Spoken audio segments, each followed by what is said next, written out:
देख रहे हैं इंडिया टीवी, आपके साथ मैं हूं मीनाक्षी जोशी और इंडिया टीवी की अखंड कवरेज मेरे राम आए हैं। आप देख रहे हैं राम की पैड़ी से, और एक तरफ जहां पर अयोध्या नगरी ही नहीं बल्कि पूरे विश्व में राम के नाम का गुणगान हो रहा है, जय जय सिया राम हो रहा है, वहीं एक सवाल उठ रहा है। सवाल ये कि जहां बात हो रही है राम की, राम मंदिर के प्राण प्रतिष्ठा की, वहां विपक्ष परेशान क्यों है? विपक्ष आखिर किस कंफ्यूजन में है? प्राण प्रतिष्ठा से है दूरी, कांग्रेस की ये कैसी है मजबूरी? हम करेंगे चर्चा। बेहद खास मेहमान इस वक्त हमारे साथ इस मंच पर मौजूद हैं। आप कांग्रेस नेता हैं, लेकिन साथ ही साथ आप एक धर्मगुरु भी हैं, आप आचार्य भी हैं। आचार्य प्रमोद कृष्णम जी, आपका बहुत बहुत स्वागत है इंडिया टीवी के मंच पर। धन्यवाद धन्यवाद धन्यवाद।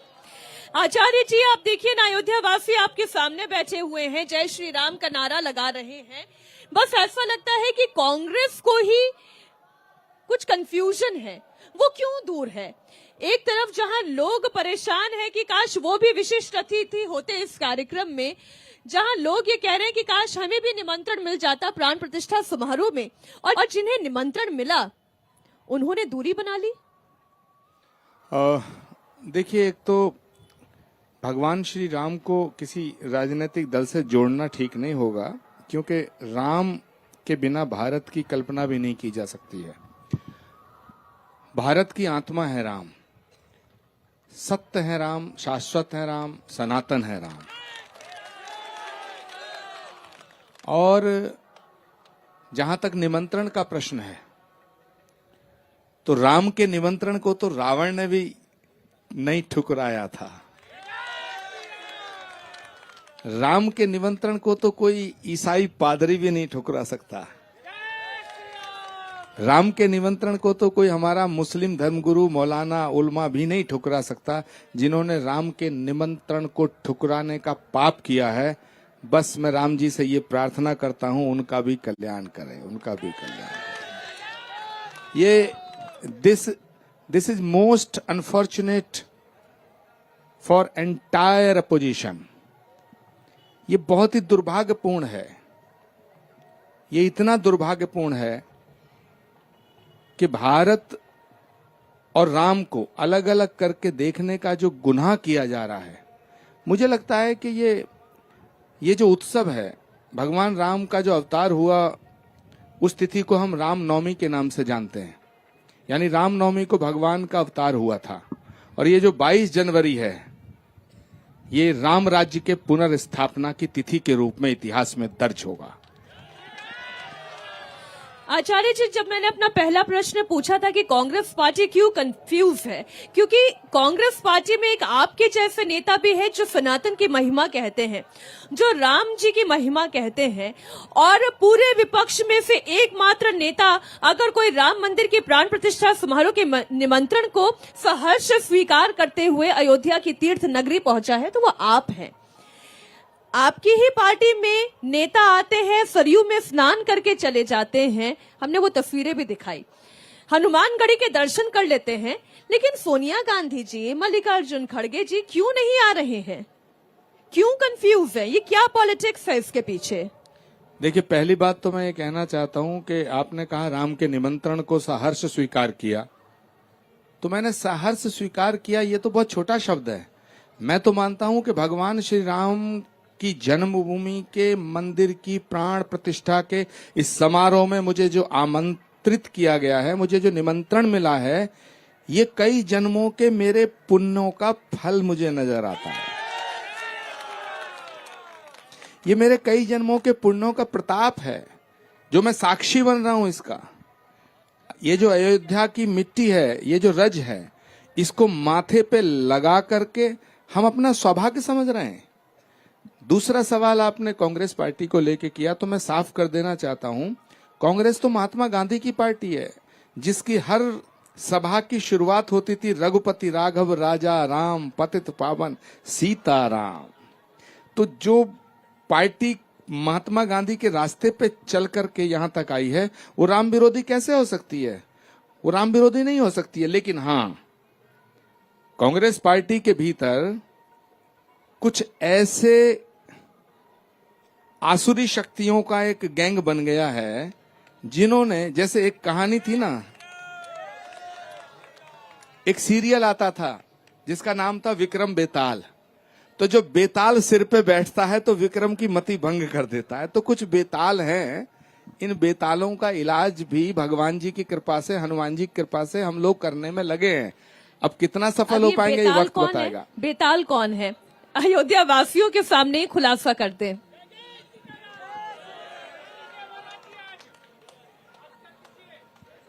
देखिए, बेताल कौन है ये आप भी जानती हैं और ये सब भी जानते हैं।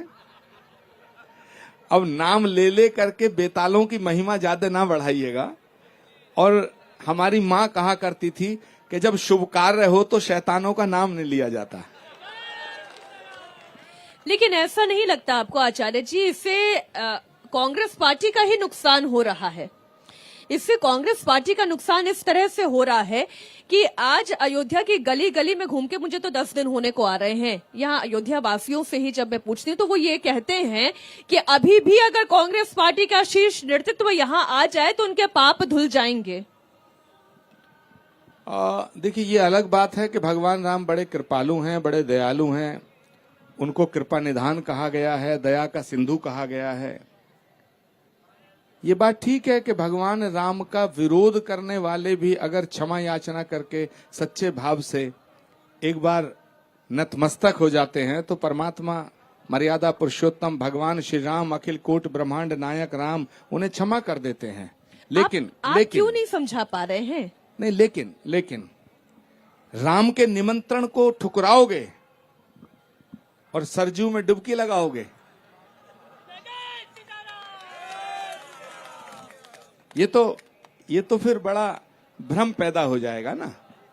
यदि आपको भगवान राम से इतना स्नेह है, आपकी श्रद्धा है, तो डंके की चोट पे बोलिए ना, क्या दिक्कत है? राम के बिना तो भारत की कल्पना नहीं की जा सकती, जैसा मैंने कहा। तो फिर डंके की चोट पे बोलिएगा। राम किसी एक राज्य के नहीं हो सकते, राम किसी एक जाति के नहीं हो सकते, राम किसी एक वर्ग के नहीं है, राम किसी एक पार्टी के नहीं है, राम को किसी एक देश की परिधि में भी कैद नहीं किया जा सकता है। राम के बिना न भारत की कल्पना की जा सकती है, न राम के बिना भारत के लोकतंत्र की कल्पना की जा सकती है। तो राम के बिना भारत की राजनीति की कल्पना कैसे की जा सकती है? इसीलिए राम का नाम तो हमारे जन्म से लेके अंत तक साथ रहता है। जो राम से विमुख हुआ वो डूब गया, जो राम के साथ रहा वो पार हो गया। तो पार कांग्रेस पार्टी कैसे होगी? मैं इसलिए पूछ रही हूँ आचार्य जी, ये 2024 है, लोकसभा चुनाव भी सिर पर है, और अगर कांग्रेस पार्टी के नेता ये कहते हैं कि हमारे लिए धर्म और आस्था तो व्यक्तिगत विषय है और राम मंदिर की प्राण प्रतिष्ठा एक राजनीतिक उत्सव बना दिया है, क्या कहेंगे आप? देखिए, राम को किसी एक दल का समझ करके राम से दूर हो जाना, ये तो मूर्खता की बात है। ये जो मंदिर बन रहा है, ये जो मंदिर बना है, इसकी जो प्राण प्रतिष्ठा है, तो राम का मंदिर है। ये भाजपा का मंदिर थोड़ी बन रहा है या किसी एक पार्टी का मंदिर बन रहा है। अगर ये भारतीय जनता पार्टी का मंदिर होता तो इसमें ऐसे करोड़ों लोग शामिल क्यों होते जो भारतीय जनता पार्टी में नहीं है? भगवान राम को किसी एक दल तक सीमित नहीं किया जा सकता है। इसलिए जो लोग ये सोच रहे हैं, मैं उन सबको कहना चाहता हूं और इंडिया टीवी के मंच से साफ साफ कहना चाहता हूं कि आप राहुल गांधी जी भी ऐसा सोच रहे हैं, रणदीप सुरजेवाला जी भी ऐसा सोच रहे हैं। देखिए मीनाक्षी जी, मैं ये कहना चाहता हूं, आप भाजपा से लड़ो, राम से मत लड़ो। आप भाजपा से लड़ो, सनातन से मत लड़ो। आप भाजपा से लड़ो, भारत से लड़ने की हिम्मत मत करो। लड़ाई तो यहां तक हो गई है। हाँ आचार्य जी, भारतीय जनता पार्टी को लड़के हराया जा सकता है, लेकिन मर्यादा पुरुषोत्तम भगवान श्री राम को नहीं हराया जा सकता। बीजेपी को हराया जा सकता, किसी एक पार्टी को हराया जा सकता, लेकिन सनातन को हराया नहीं जा सकता। नहीं, ये लड़ाई जो है आचार्य जी, मैं यहीं पर आपको लेकर आ रही थी, इतनी आगे तक बढ़ चुकी है कि स्टालिन सरकार ये कहती है कि जो मंदिरों में राम मंदिर की प्राण प्रतिष्ठा के कार्यक्रम का लाइव प्रसारण होना था उसे बैन किया जाता है। ये कैसी दूरी है? इससे ज्यादा तानाशाही और क्या होगी कि कोई सरकार ये तय करे कि जनता को क्या देखना है और क्या नहीं देखना है। जब माता जानकी को माता जानकी का हरण करके रावण लंका में ले गया था, तो सारी चारों तरफ से लंका की जो सुरक्षा की व्यवस्था थी वो इस तरह की गई थी कि परिंदा पर नहीं मार सकता है। लेकिन हनुमान जी पहुंचे, लंका दहन हुआ, तो जब रावण की लंका का दहन हो गया तो स्टालिन की लंका कहां बचेगी। इंडी अलायंस इतना बड़ा गठबंधन आचार्य जी, इतनी पार्टियां, ना लालू यादव आ रहे, ना नीतीश कुमार आ रहे, ना ममता बनर्जी आ रही, एक आपको छोड़कर कोई नहीं आ रहा। ये मन में कैसा भ्रम पैदा कर दिया गया है, या ये तुष्टीकरण की राजनीति है जो उन्हें रोक रही है?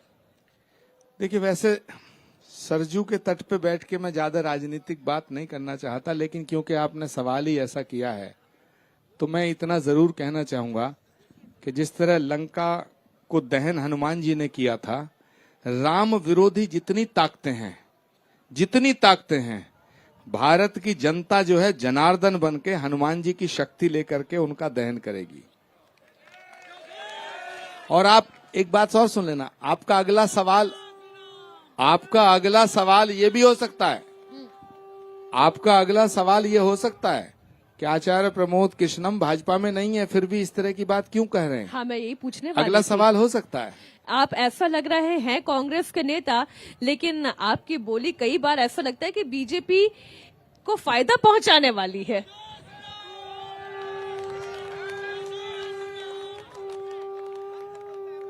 बहुत से वामपंथी पत्रकार, बहुत से वामपंथी हमारे साथी, वो 2-3 दिन से कह रहे हैं आचार्य प्रमोद कृष्णम भाजपा के एजेंट हो गए। मैं आज सरजू के तट से, आपके इस प्लेटफॉर्म से, इंडिया टीवी के नेशनल मंच से अयोध्या और तमाम राम भक्तों को साक्षी रख के एक बात कहना चाहता हूं कि मैं भाजपा का एजेंट नहीं हूं, मैं राम का एजेंट हूं। जब हमने तानाशाही की बात की, मल्लिकार्जुन खड़गे भी कहते हैं कि मोदी सरकार तानाशाही कर रही है। अब यहाँ तो खुला निमंत्रण है, तानाशाही करने वालों का साथ खुद इंडी अलायंस में कांग्रेस नेता क्यों देते हैं?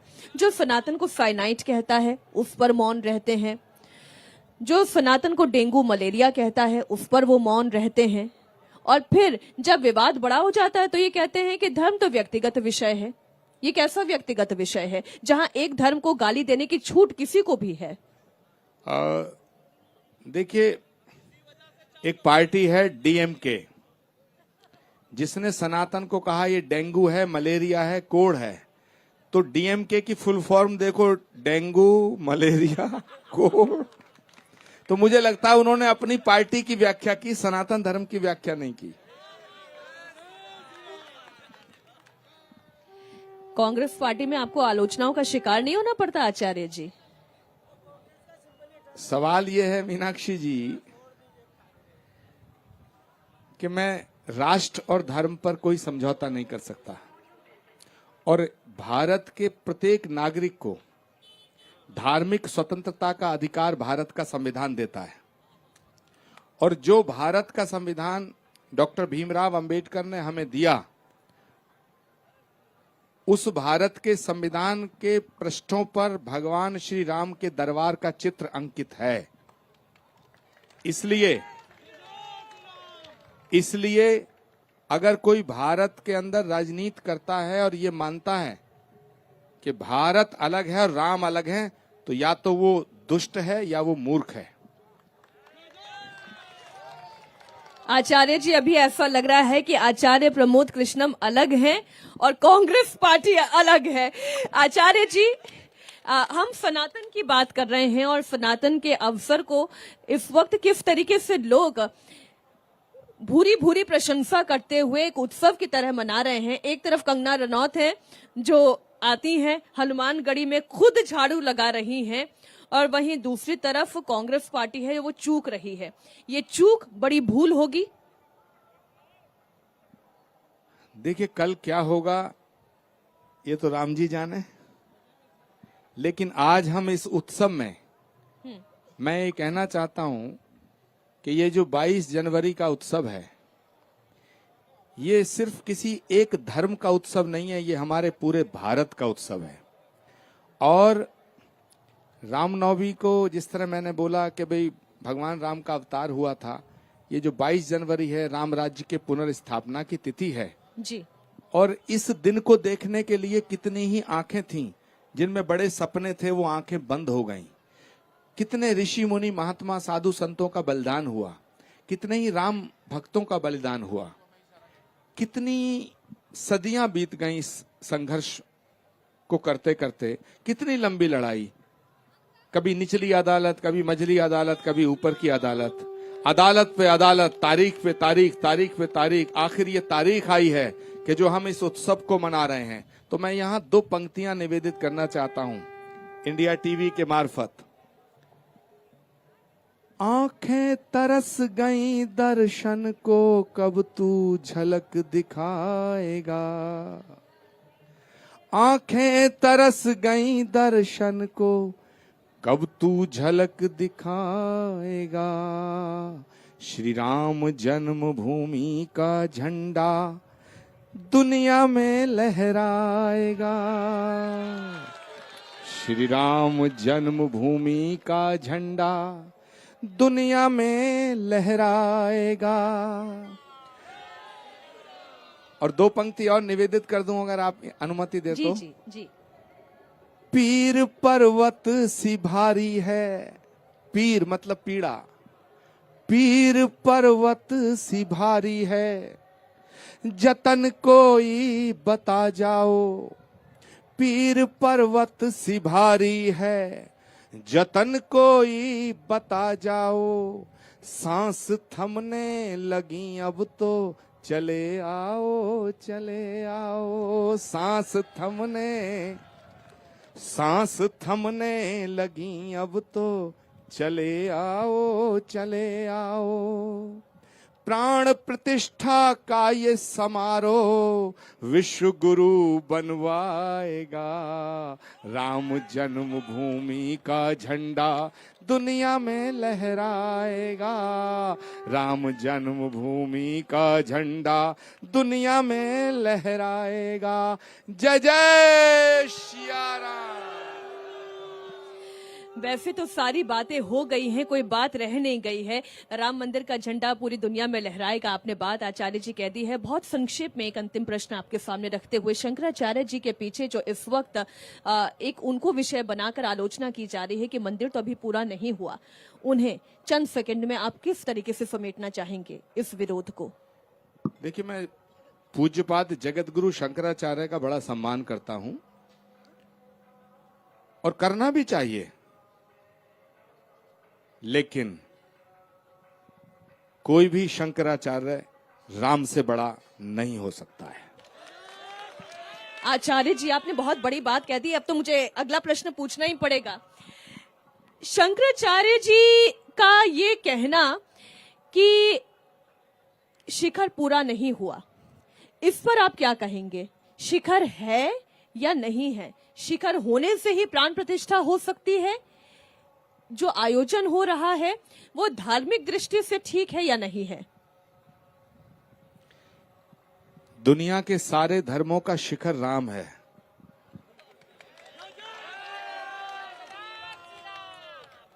दुनिया के सारे मुहूर्त राम की वजह से हैं, राम किसी मुहूर्त के मोहताज नहीं है।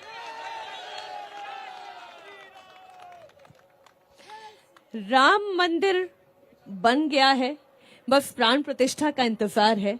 आचार्य जी, लोग पूछ रहे हैं श्रेय किसे जाता है?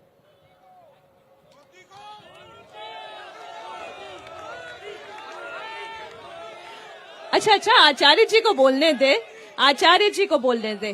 ठीक, आचार्य जी, श्रेय किसे जाता है?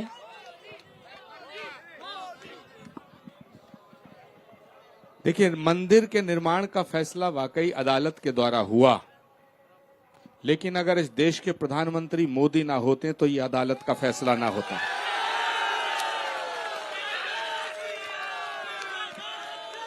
आपने पार्टी बदल तो नहीं ली है? मैं पार्टी में पता करवाऊं, कांग्रेस पार्टी में। जिस दिन आचार्य प्रमोद कृष्णम पार्टी बदलेगा, पता कराने की जरूरत नहीं है, डंके से डंका बजा के करेगा, डंका बजेगा। आप ही ने कहा कि ये फैसला तो सुप्रीम कोर्ट का है, इसमें कोई संदेह नहीं, तो क्रेडिट आप प्रधानमंत्री को क्यों दे रहे हैं, ये जरा समझाइए। पहली बात यह है कि राजनीति में होने का मतलब यह नहीं होता कि हर वक्त झूठ ही बोला जाए। सच को स्वीकार करना चाहिए। हमारे शास्त्रों में कहा गया है सत्य सार्थक सर्वदा। तो मैं आपको ये बताना चाहता हूं कि देश की आजादी के बाद आज तक इस देश में बहुत प्रधानमंत्री आए, सरकारें बनी, भारतीय जनता पार्टी की भी सरकार बनी, लेकिन मंदिर बनने का फैसला तभी हुआ जब देश का प्रधानमंत्री नरेंद्र मोदी बना।